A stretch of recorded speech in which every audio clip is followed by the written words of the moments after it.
और लगातार हम बात करें आज जिस तरह से पांचवें मरहले के लिए वोटिंग हो रही है और उसके साथ साथ आगे किस तरह से सियासत करवट बदल सकती है उसको लेकर भी हम बात करें। तमाम मेहमान मेरे साथ बने हुए हैं। मैं एक बार फिर से शकील साहब के पास जाना चाहूंगी। शकील साहब, हम लगातार ये बात कर रहे हैं कि ऐसा लग रहा है कि इस बार मुद्दों से भटका हुआ पूरा इलेक्शन है।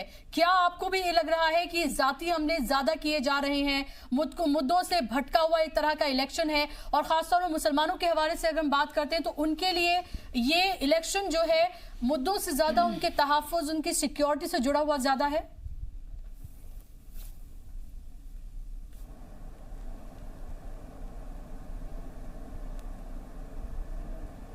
आ रही है। आपको आवाज आ रही है मेरी? जी,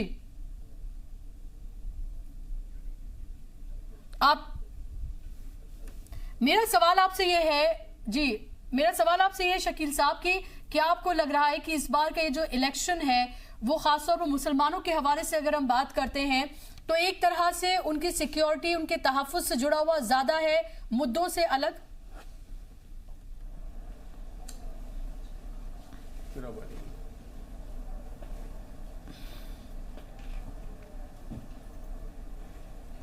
मेरी आवाज आ रही है आपको? आ रही है। जी जी आ रही है, मुझे आपकी आवाज आ रही है। आवाज आ रही है? जी जी जी। हाँ बिल्कुल, आपका ये सवाल बहुत महत्वपूर्ण है और सही बात है। क्योंकि मुद्दे बार बार हर पॉलिटिकल पार्टी बदल रही है, कभी राष्ट्र के नाम पे, कभी समाज के नाम पे, कोई डेवलपमेंट पे कोई चुनाव कर ही नहीं रहा, ना उस पर वोट मांग रहा है। तो बात बिल्कुल सही है। और ये मुसलमानों की ऐसा लग रहा है कि जैसे बीजेपी ने भी मुसलमानों को अपनाया नहीं, अपनी तरफ कोशिश करते हैं, आकर्षित करते हैं वोट मांगने की। तो शायद मुसलमान जोड़ता, अटल जी के ज़माने में जोड़ता था, हमेशा जोड़ता था। लखनऊ में ज़्यादातर मुसलमान वोट अटल जी को देता था।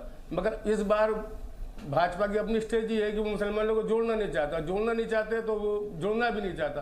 भाई किसी को आप जोड़ोगे जब भी तो जोड़ेगा जी। तो मुसलमान को लगा कि हम अकेले पड़ गए, तो वो जो देख रहा है कि जो उनको हरा रहा है उसकी तरफ पोलराइज ज्यादा हो रहा है। ठीक है, ठीक है शकील साहब, मैं आपके पास लौटूंगी। यासिर साहब, आप जवाब देना चाह रहे हैं? देखिए, एक तो मैं ये बता दूं कि शायद इनको लखनऊ के बारे में अंदाजा नहीं है कि इस बार भी लखनऊ राजनाथ सिंह जीत रहे हैं और मुसलमानों का मुझे लगता है कि 60 से 70% वोट लखनऊ में राजनाथ सिंह को जा रहा है। और कोई ऐसा लखनऊ का इलाका नहीं है जहां भारतीय जनता पार्टी के साथ मुसलमान ना जुड़े हुए हों।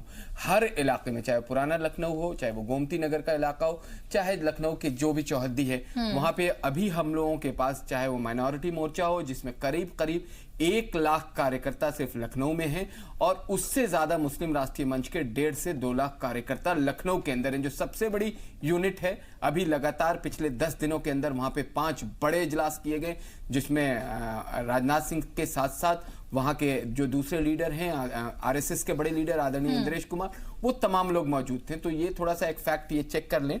और मुसलमान देखिए कोशिश ये कर रहे हैं, क्योंकि पिछली बार 2014 में मुसलमानों का एक बहुत बड़ा वर्ग भारतीय जनता पार्टी को वोट किया था और मुसलमानों को ये लगा है पिछले 5 साल में कि कहीं ना कहीं उनकी जो एक एग्जिस्टेंस है जो कहीं छुप गई थी वो सामने आई है। चाहे हम इस सरकार ने जो माइनॉरिटी मिनिस्ट्री के तहत जो बजट था 5000, तो आप ये कहना चाह रहे हैं कि बीजेपी को मुसलमान वोट करेगा? मुसलमान कर रहा है। आप यकीन माने कि बूथ इस बार इसलिए करेगा कि जब वो देखेगा कि इस सरकार ने बिना किसी तरह के भेदभाव के साथ जब आपका हज का कोटा 2 लाख बढ़ा दिया जाता है तो मुसलमानों को लगेगा कि किस सरकार ने ये काम किया है। उसको लगेगा कि बहुत सारे ऐसे इशू हैं जिसपे तो और खासकर महिलाओं को लेकर जो सशक्तिकरण की बात करते हैं। बताइए कि आप भी पिछली सरकारों की तरह ही हज या ट्रिपल तलाक या इन तमाम मुद्दों के इर्द गिर्द ही उनको घिरे रखना चाहते हैं, या वाकई में उनकी डेवलपमेंट के लिए कोई बात करना चाहते हैं? कोई उन्हें डराकर उनका वोट लेना चाहता है, कोई इसलिए वोट लेना चाहता है उनका कि देखिए अगर आपने उस पार्टी को वोट दिया, वो पार्टी अगर आ गई तो देखिए फिर आपका क्या हश्र होगा।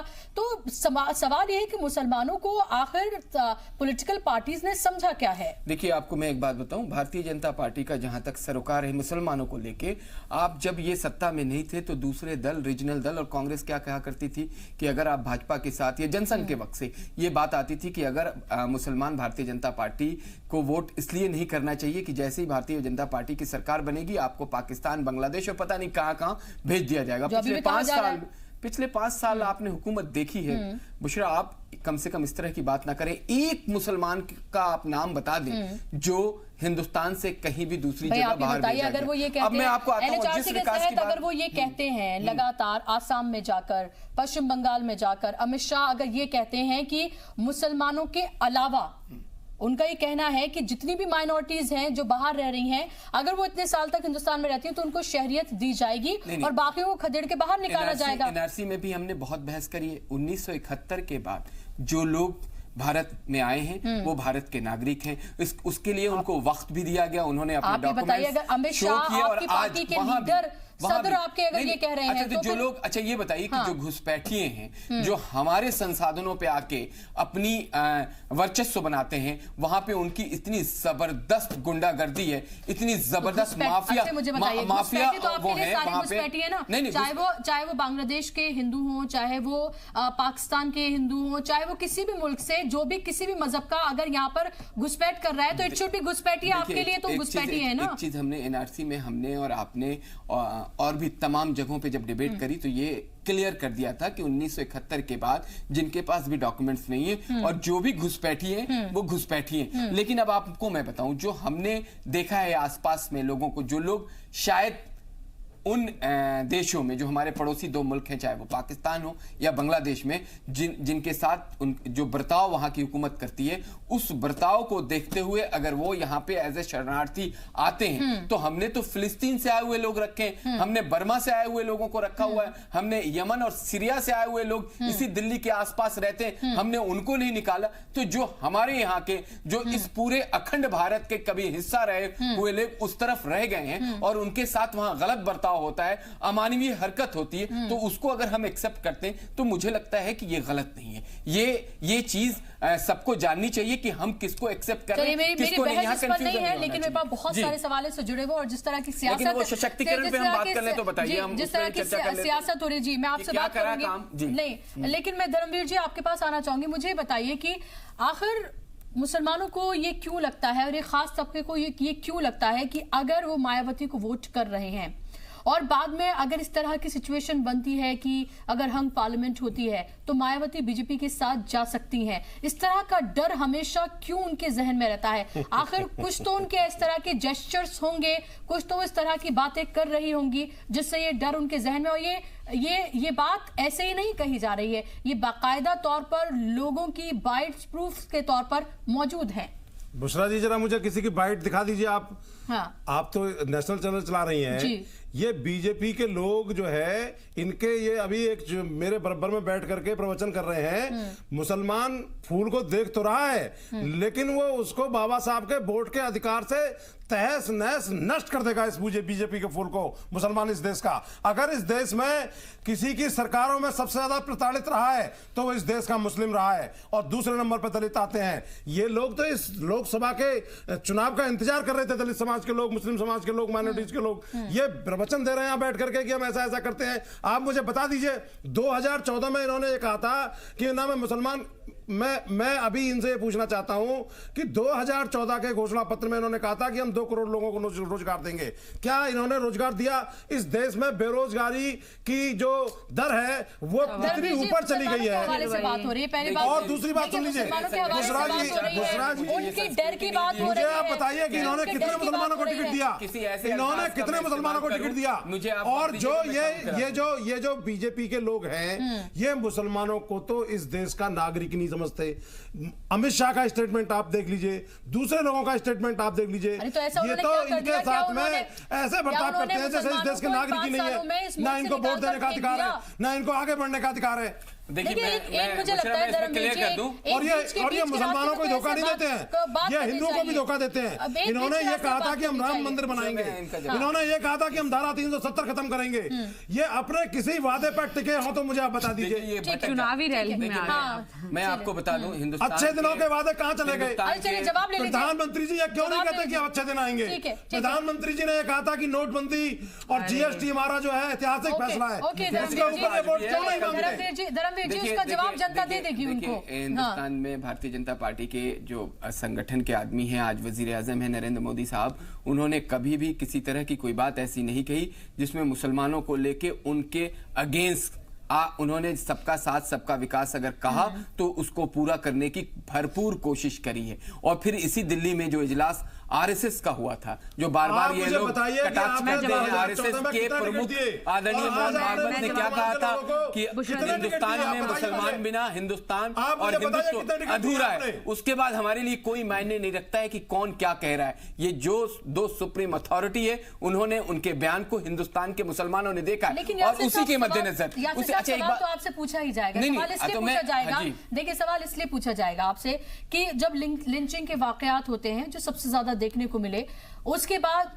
जिन लीडर्स जिन्होंने किया होता है उनके बाज़ाब्ता तौर पर मालाएं पिनाकर उनका अगर इस्तकबाल किया जाता है, उन्हें मिठाइयां अगर खिलाई जाती है, वो भी बीजेपी के कोई छुटभैये नेता नहीं बल्कि बड़े लीडर्स की तरफ से, तो सवाल आपसे पूछा जाएगा जब आप सबके साथ सबके विकास की बात करते हैं। समर्थक लोग हैं अलीगढ़ में जो है, इनके कार्यकर्ता जो है बीजेपी के, वहां गोडसे की और महात्मा गांधी की चित्र पर गोली चलाने का काम करते हैं। देखिए, आपके पास अंदाजा नहीं है कि कौन भाजपा का कार्यकर्ता है और कौन क्या है, कौन क्या है, तो मैं उसका जवाब नहीं दे सकता हूं। लेकिन आप जो बात कह रही हैं, बहुत प्यारी है, आप जो बात, इस देश का आम आदमी प्यारा नहीं। देखिए, आप जो सवाल कर रहे हैं, सवाल पूछा जाएगा तो हम भी जवाब देते हैं बार बार। जब आपने सवाल किया है, हमने उसी अंदाज में कोशिश करी है कि आपको जवाब देके आपको तसल्ली करें कि अगर आप बताइए। मैं जब बार बार कहता हूँ जनता दे रही है, देखिए 23 तारीख को सबके चेहरे, ये भी आपकी विचारधारा का जो आपकी संस्कृति और आपको सिखाया गया है, जो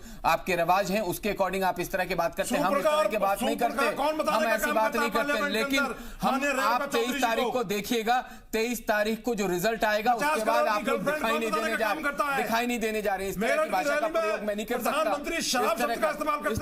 इस तरह की बात नहीं कर सकता करते हुए लोकतंत्र में। चलिए, प्रधानमंत्री की गरिमा को तार-तार करने का काम भी प्रधानमंत्री ने किया है। धर्मवीर जी, मैं आप जी अनिमा, देखिए, मीडिया ने बहुत तरीके से लिंचिंग को दिखाने की कोशिश की गई है। देश में ऐसा नहीं है कि एक ही समुदाय की लिंचिंग हुई है, लिंचिंग दोनों समुदाय की हुई है, पर ये बहुत ही सेलेक्टिव आउटरीच रहा है पूरे 5 सालों में। और मैं भी आपको हर समुदाय से वो नाम गिनवा सकती हूँ। जब क्रिश्चियन लिंचिंग होती है तो मीडिया उसको तवज्जो नहीं देता। जब एक खास समुदाय जो कि मुस्लिम समुदाय है उस पर होता है तो छीटाकशी सीधा बीजेपी। मेरी बात आप सुन लीजिए, मेरी बात सुनिए। मुझे नहीं लगता है कि प्रधानमंत्री ने, मुझे नहीं लगता जब प्रधानमंत्री किसी भी तरह का कोई ऐसा बयान उन्होंने दिया है, उन्होंने कोई ऐसा बयान नहीं दिया है इन 5 सालों में जिससे मुझे लगता है कि मुस्लिम समुदाय को डर के रहने की जरूरत है। उस्मा का केस हम लोग सबको याद होगा, इतना बड़ा नेशनल इशू बना था जब गलती से उन्होंने किसी पाकिस्तानी से शादी करके वो पाकिस्तान चली गई तो उनको बाइज्जत यहीं पे लाया गया था और उनको बोला गया था ये देश की बेटी। तो मुझे लगता नहीं है कि कोई भी जो कैबिनेट मिनिस्टर्स रहे हैं रिस्पॉन्सिबल पोजीशन में उन्होंने मुस्लिमों को डराने की बात की। लेकिन आज जो सिनेरियो है, देखिए आप दिल्ली में कोई भी जो 3 प्रमुख पार्टियां चुनाव लड़ी, चाहे वो बीजेपी हो, कांग्रेस हो, आप हो, एक भी सीट मुसलमानों को नहीं दी गई है। तो क्या ऐसा मान ले कि उनमें से मतलब उस समुदाय से कोई लीडर नहीं था जो वो उनको लीड कर सकता था?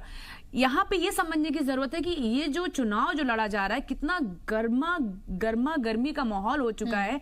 एक एक वोट के लिए सारे स्टेक होल्डर्स लड़ रहे हैं। लड़ाई जो है हार्ड हिंदुत्व और सॉफ्ट हिंदुत्व है। नहीं, हार्ड हिंदुत्व आप किसके लिए कहेंगे? आपको तो आप नहीं बोल सकते आम आदमी पार्टी को कि वो हार्ड हिंदुत्व या सॉफ्ट हिंदुत्व के लिए। कांग्रेस भी देखिए, आप कांग्रेस ने मतलब इस बार नहीं उतारा है अपना कोई भी मुस्लिम कैंडिडेट। यही तो मैं कह रही हूँ कि क्या लड़ाई अब हार्ड हिंदुत्व और सॉफ्ट हिंदुत्व की हो रही है और इसीलिए इसमें मुसलमानों की वो जगह नहीं है जिसके शायद वो हकदार थे।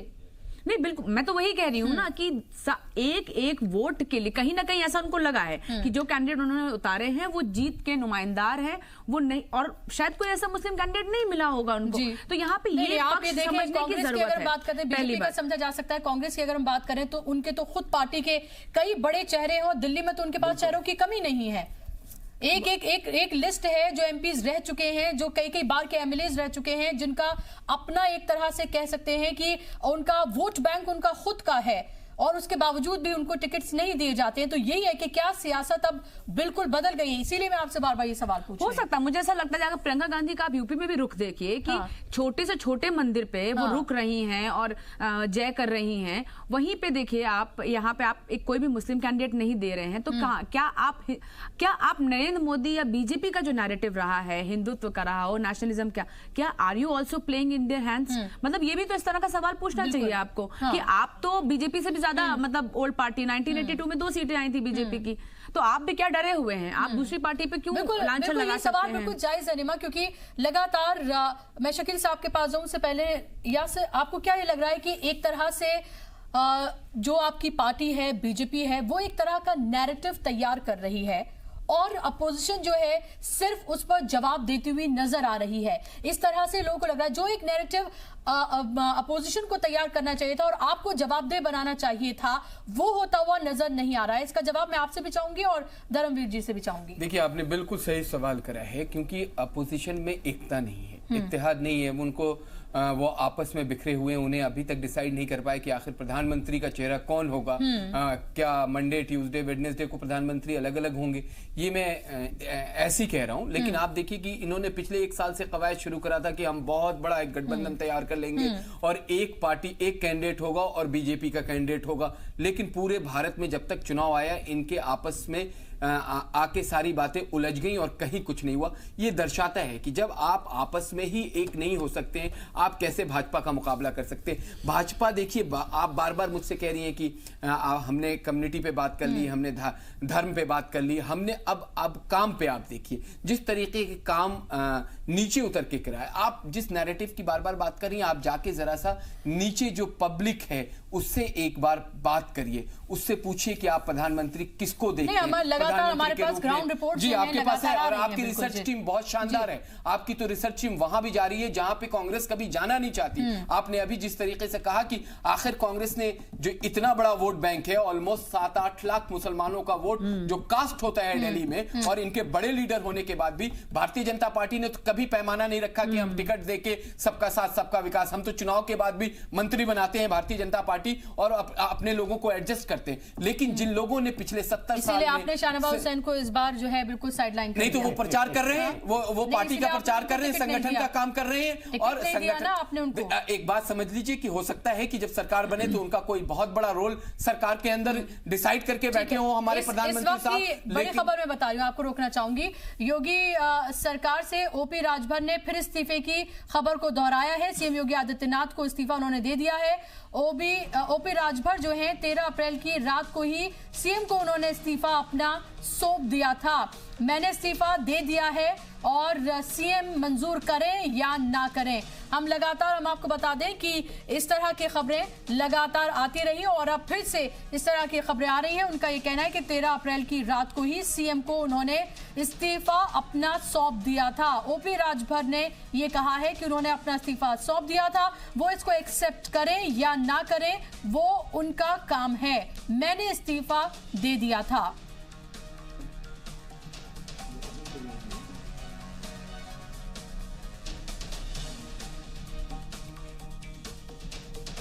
उन्होंने कहा कि बीजेपी अपने निशान पर इलेक्शन लड़ने का उन पर दबाव डाल रही थी और ये इसकी मेन वजह रही कि उन्होंने इस्तीफा दिया और 13 अप्रैल को उनका कहना है कि उन्होंने इस्तीफा दे दिया था और अब सीएम योगी उसको एक्सेप्ट करते हैं या नहीं करते हैं वो उनका काम है। तो लगातार इसको लेकर सियासत हो रही है। ओपी राजभर का कहना है कि उनके ऊपर ये दबाव डाला जा रहा था, उनको प्रेशराइज किया जा रहा था कि वो बीजेपी के जो निशान है उस पर इंतखाब लड़े, जिससे उन्होंने मना कर दिया। 13 तारीख की रात को ही हमने मंत्री पद से इस्तीफा उनको दे दिया। जब उन्होंने ये कहा कि आप खुद हमारी पार्टी से, हमारे सिंबल से, भारतीय जनता पार्टी और कमल के फूल पे आप घोषी से चुनाव लड़िए, तो मैंने उनसे कहा कि हमारी पार्टी अपने सिंबल, अपने झंडे से चुनाव लड़ेगी। पार्टी का टिकट तय करना हमारी पार्टी का काम है, आपका नहीं। हम समझौते में एक ही सीट पे लड़ेंगे, आपके साथ रहेंगे। लेकिन वो एक भी सीट देने को तैयार नहीं हुए। उन्होंने कहा कि नहीं, हमारी पार्टी से लड़ना पड़ेगा। मैंने कहा हम लोग नहीं लड़ेंगे। मैं 20 मिनट के बाद हम तीनों लोग इस्तीफा दे दिए। इस्तीफा वो इस नाते मंजूर नहीं कर रहे हैं कि आप अभी देख लीजिए, बगल में बलिया में हमारी फोटो लगा करके वोट मांग रहे हैं। राजनाथ जी बस्ती में आए, वहाँ भी फोटो लगी है। मोदी जी आए थे बनारस रोड शो में, तब उनके जो बैनर लगे थे, रोड शो की जो गाड़ी थी उस पर भी ओम प्रकाश राजभर की फोटो लगी थी। पूरे प्रदेश में ये लोग ओम प्रकाश राजभर की फोटो लगा के वोट मांग रहे हैं। हम तो इस्तीफा दे दिए तो स्वीकार करना तो उनका काम है ना। तो ओम प्रकाश राजभर को अभी आपने सुना, बड़ा इल्जाम उन्होंने लगाया है। उनका कहना है कि तमाम सीटों पर जहां भी उनका एक तरह का प्रभाव है, असर है, वहां पर उनकी फोटो लगाकर वोट मांगा जा रहा है, लेकिन उन्हें एक भी सीट नहीं दी गई और ये दबाव ये बनाया जा रहा था कि आप उनके जो सिंबल है यानी कमल के फूल पर बीजेपी के ही जो सिंबल है उस पर इलेक्शन लड़े, जिससे उन्होंने मना कर दिया। उन्होंने कहा कि हम तीनों लोगों ने इस्तीफा दे दिया जो हुकूमत में थे, लेकिन इस्तीफा जो है उनका कबूल नहीं किया जा रहा है और वो इसलिए नहीं किया जा रहा है क्योंकि उनके नाम का इस्तेमाल किया जा रहा है। अब इंतजार करना होगा बीजेपी की तरफ से इसको लेकर क्या रिएक्शन आता है। उन्होंने कहा कि 13 अप्रैल को ही उन्होंने 13 अप्रैल की रात को इस्तीफा दे दिया था, लेकिन उनके इस्तीफे को मंजूर नहीं किया गया है और अब इसको लेकर वो सियासत करें। उनका कहना है कि चाहे राजनाथ सिंह की बात करें या फिर योगी आदित्यनाथ की बात करें या वाराणसी में जब वजीर आजम ने रैली की थी तो उनकी तस्वीरों को बाकायदा तौर पर चस्पा किया गया था और उन एरियाज में जहां पर उनका असर है, और यही वजह है कि उनके इस्तीफे को मंजूर नहीं किया जा रहा है। और तमाम मेहमान मेरे साथ मौजूद हैं जिनसे मैं बात कर रही हूं। आज जिस तरह से 5वें फेज की वोटिंग हो रही है, 51 सीटों पर वोट डाले जा रहे हैं, लगातार लोग अपने घरों से बाहर निकल रहे हैं, अपने वोट का इस्तेमाल कर रहे हैं। हम आपको वोटिंग परसेंटेज जो है उसका अपडेट भी आपको देते रहेंगे। 7 रियासतों की जिन 51 सीटों पर वोटिंग हो रही है, ये आपको बताते चले कि उसमें से 39 सीट जो हैं वो बीजेपी के पाले में गई थी। तो क्या बीजेपी अपनी उन सीटों को बचाने में कामयाब रहेगी या उससे बेहतर वो अपना मुजाहिरा करेगी या फिर वो अपनी सीटें कुछ खोएगी? तमाम चीजें तो 23 तारीख को पता चलेंगी, लेकिन एक ये बात बिल्कुल जगजाहिर हो चुकी है कि वोटर जो है इस बार का जो है वो साइलेंट है और किसी भी तरह की लहर जो है वो देखने को नहीं मिल रही है। तमाम मेहमान मेरे साथ मौजूद हैं। शकील साहब भी मेरे साथ मौजूद हैं, उनके पास मैं जाऊंगी। शकील साहब, खासतौर पर यूपी की हम बात करें जहां से आपका ताल्लुक है, मुझे ये बताइए कि फिलहाल जिस तरह से महागठबंधन की बात करें तो वो उसके बड़े बड़े दावे हैं। बीजेपी का ये दावा है कि अब की बार 72 पार। आपको क्या लग रहा है, किस सिमत जाता हुआ ये इलेक्शन आपको नजर आ रहा है? बात सही है बिल्कुल आपकी, बहुत महत्वपूर्ण सवाल है आपका जी। बीजेपी पिछली 2014 में जो बीजेपी ने 72-73 सीट जीती थी वो तो नामुमकिन वाली बात है, नामुमकिन है। और मेरे ख्याल से कि मेरा अपना एनालिसिस है कि 25 सीट तक बीजेपी उत्तर प्रदेश में लाएगी। जी यासिर, आप इससे एग्री करते हैं? 25 सीट तक यूपी में ला सकती बीजेपी। जी, इनको अंदाजा नहीं है और भारतीय जनता पार्टी बहुत अच्छा कर रही है वहाँ पे। मुझे लगता है कि थोड़ा सा 5 साल के बाद एंटी इनकम्बेंसी रहती है तो वो उसका असर थोड़ा दिखेगा कहीं ना कहीं, लेकिन हमें उम्मीद है कि 73 से 74 सीट हम इस बार भी लेके आ रहे हैं। जी, लेकिन यहाँ से देखिए, इलेक्शन सिर्फ अगर जुबानी जमा खर्ची से अगर जीता जाता है या अगर खोया जाता तो फिर क्या बात होती। जो जिस तरह के जात पात को लेकर जो जातीय समीकरण है, जिस तरह का कम्युनल कार्ड खेला जा रहा है, नेशनलिज्म की बात की जा रही है, या जो अर्थमेटिक है जो बिठाया जा रहा है, और अगर 2014 से 2019 का अगर मवाजना करते हैं, जितना वोट परसेंटेज बीएसपी और समाजवादी पार्टी का रहा था, उस बहुत सारी सीटें या मैं कहूं कि ज्यादा सीटें ऐसी हैं कि उन दोनों का मिलाकर भी बहुत कम ऐसी सीटें हैं जहां पर बीजेपी को मिला था। तो ऐसे में 2014 में तो लहर थी। आप 2019 यानी कि 5 साल के आपके कामों को भी आका जाएगा और 2 साल योगी हुकूमत के भी देखे जाएंगे। देखिए, वो मैंने आपको पहले ही बोल दिया, लेकिन आपको देखिए कुछ टेक्निकल चीजें भी ध्यान में रखनी चाहिए। बीएसपी का जो कार्डर वोट है वो कभी भी समाजवादी को जा ही नहीं सकता है, वो नहीं देंगे उनको। उनके जो निशान है हाथी, वो हाथी को देख के ही बटन दबाते हैं और शुरू से वो ऐसा करते हुए आ रहे हैं। उनको एक समाजवादी से एक तरीके से उनको नफरत है। वो कैसे आप जस्टिफाई करेंगे कि वो समाजवादी के लिए तीनों इलेक्शन आप हारे थे, देंगे? समाज पार्टी का एक वोट गठबंधन को जा रहा है। इंतखाबी रैली को खिताब कर रहे हैं, सीधे में ले चलते हैं। खत्म। जब देश के प्रधानमंत्री पद की गरिमा की आपको चिंता नहीं थी, अनाप शनाप बोलते थे, और मैंने तो न मुझे उस रास्ते पर जाना है, मैंने तो एक शब्द बोला और आपको बिच्छू काट गया, बिच्छू काट गया। ये लोग जितना रोएंगे उतना ही पुरानी सच्चाई आज की पीढ़ी को पता चलेगी। 20वीं सदी में देश को कैसे एक परिवार ने लूटा, बर्बाद किया, ये भी तो 21वीं सदी के नौजवानों को पता रहना चाहिए। रहना चाहिए कि नहीं रहना चाहिए? पता रहना चाहिए कि नहीं रहना चाहिए? भाइयों बहनों, मैं आज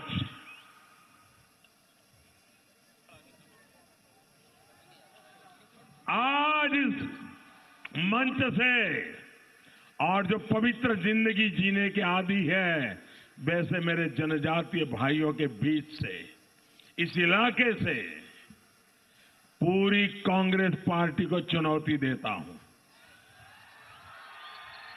उनको अध्यक्ष को चुनौती देता हूं, नामदार के परिवार को चुनौती देता हूं, उनके राग दरबारियों को चुनौती देता हूं, उनके चेले चपाटों को चुनौती देता हूं। आज का चरण तो पूरा हो गया, लेकिन हिम्मत हो तो आगे 2 चरण बाकी है। अगर आपको पूर्व प्रधानमंत्री जिन पर बोफोर्स के भ्रष्टाचार के आरोप है, उनके मान सम्मान के मुद्दे पर मैं चुनौती देता हूं, आइए मैदान में उस मुद्दे पर चुनाव लड़िए, देखिए खेल कैसा खेला जाता है। तो एक बिल्कुल मुख्तलिफ अंदाज में अभी वजीर आजम नजर आ रहे थे और एक तरह का चैलेंज देते हुए वो नजर आए। फिलहाल इसी के साथ हमारे इस बुलेटिन में, इस चर्चा में बस इतना ही।